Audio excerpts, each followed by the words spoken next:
I installed Arch Linux on my old laptop, and honestly, the whole experience has been amazing. And whether you're programming or gaming or doing 3D CAD design, that everything just works smoothly and no delays at all. It all started when this old laptop's 512 gigabytes storage that filled up really fast. So I opened up the laptop myself and take a look inside.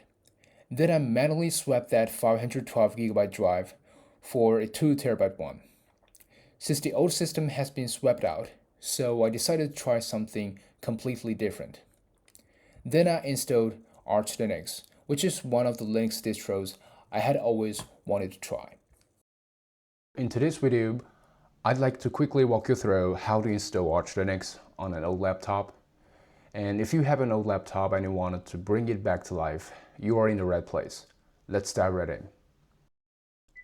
So first things first, search for Arch Linux download ISO, and this will help you find the official Arch Linux download page. Go to that official page and scroll down until you see a section called Worldwide. Then click the first link there. And that link will take you to a mirror site where you will find the ISO file we need to install Arch Linux. Here I won't click it right now because I already downloaded mine. So you can click it and download the ISO file to your computer.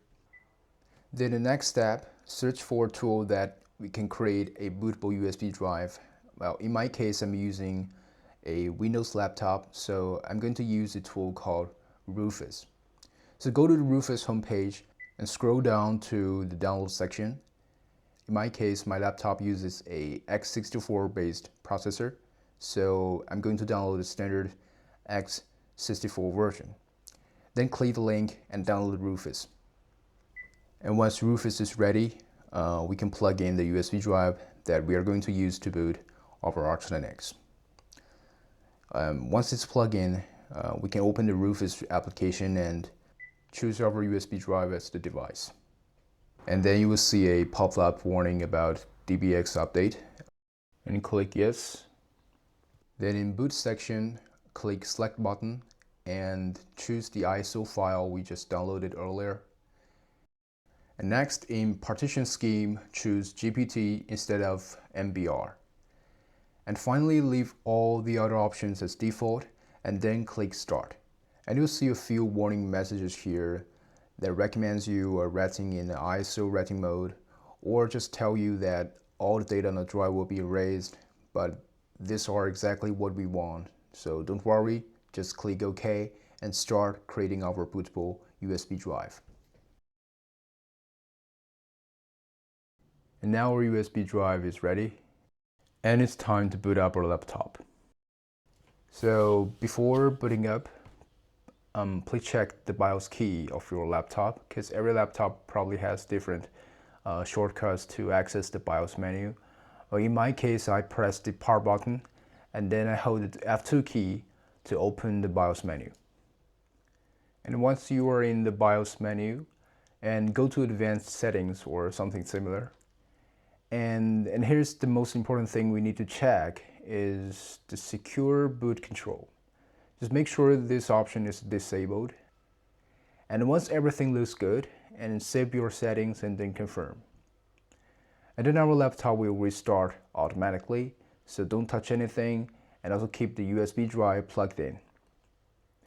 And after it restarts, you will see a few options here, and make sure the first option is highlighted, and then press enter.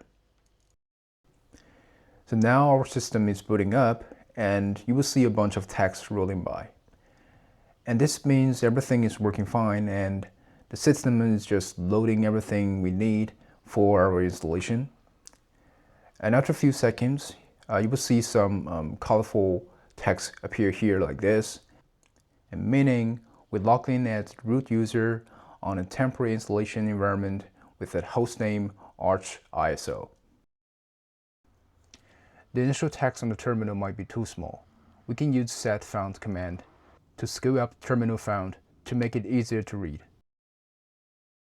And here we can run a few commands to check things out. Run ls command. You can see nothing shows up because it's a fresh system and we haven't created anything yet. And also we can use IP address show to check our network setup. We can see a loopback address that the computer is talking to itself, and also there is a Wi-Fi adapter that is not connected to anything yet. And also we can run pinggoogle.com to test our internet connection. And you can see we cannot even reach a DNS server yet. To set up our Wi-Fi connection, we use iwctl command to open up the Wi-Fi management tool. Once you see the prompt change to a green colored IWD, that means we are now inside the Wi-Fi tool. Next, we run station wlane0 get networks, which scans our nearby Wi-Fi networks. Then choose one of the networks, maybe your home Wi-Fi, that the Wi-Fi name that you know the password for. You can run station wlane0 connect and followed by the network name you want to connect to. Then enter your Wi-Fi password and hit enter. And now your laptop will start connecting to the Wi-Fi. Sometimes connection might take a bit of time, and in my case, I tried pinggoogle.com right after exiting iwctl, and it failed. So I went back to the iwctl again and checked everything was okay. And then I tried pinggoogle.com again, and the second time it showed up my laptop was connected to the internet.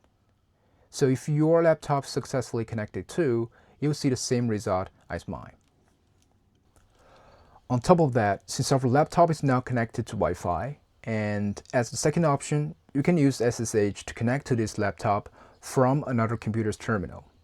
This means you don't have to keep working directly on this laptop, and you could use a different computer, maybe the computer that you are more comfortable with.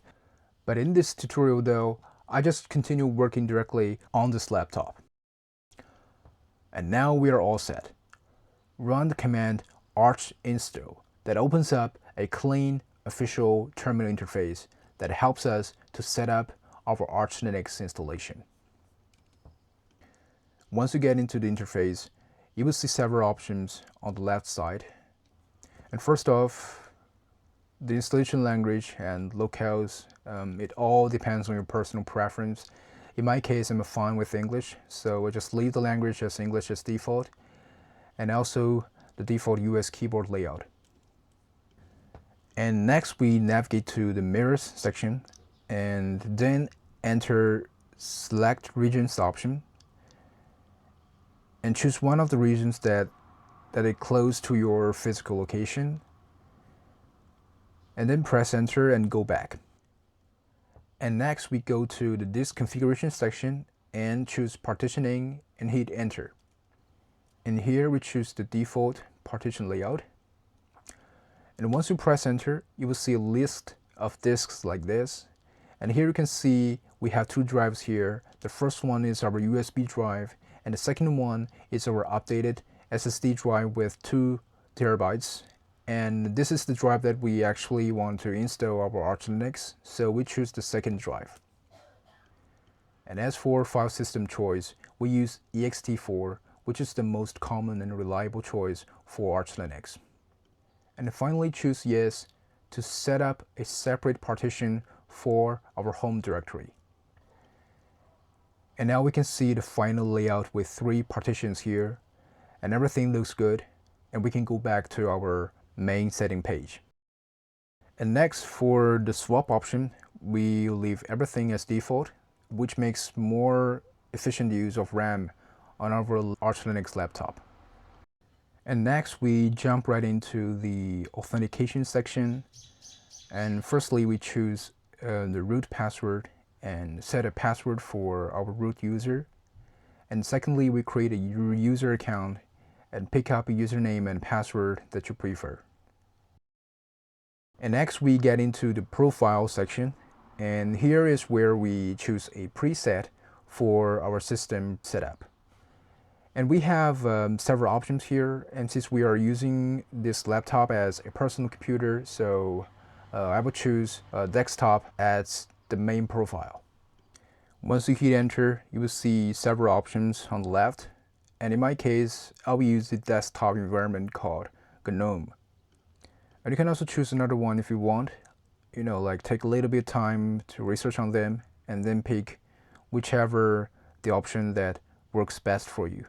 And this section also includes presets for graphics drivers. Since I'm using an NVIDIA graphics card, so I will choose one of the NVIDIA options here.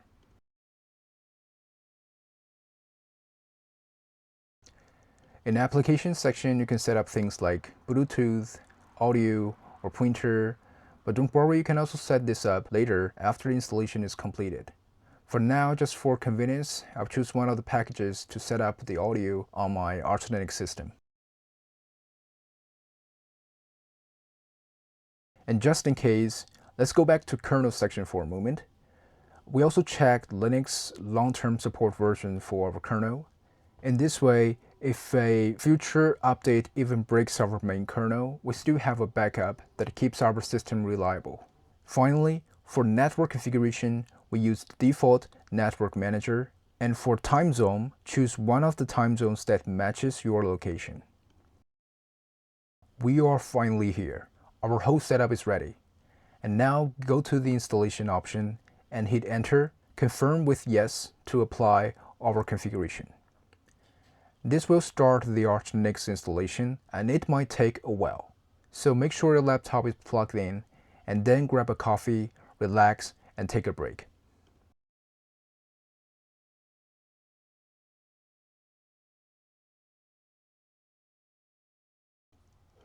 Once the installation is completed, you will see a message like this that shows how long the installation took. Then choose Reboot System and hit enter. Then once your laptop starts powering off, unplug your USB drive, and then your laptop will reboot as usual.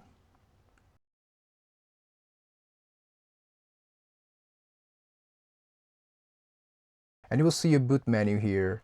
Just hit enter to boot into the Arch Linux using the default kernel. And next you will see the username that you set up earlier. Enter the password you just set, and then there you go. You're now in Arch Linux with the welcome screen. Pretty awesome, isn't it? Alright guys, this is all for today's tutorial, and hopefully your old laptop is back to life now, running on Arch Linux. And feel free to click around and explore the system. And if you want to install any apps or software, and there's a tons of guidelines online, like the Arch Linux community or the documentation are great resources. So I believe you guys can handle it yourselves from here. And I hope you enjoyed this video and I hope it was helpful and worth your time. And thanks so much for watching, and I'll see you in the next one.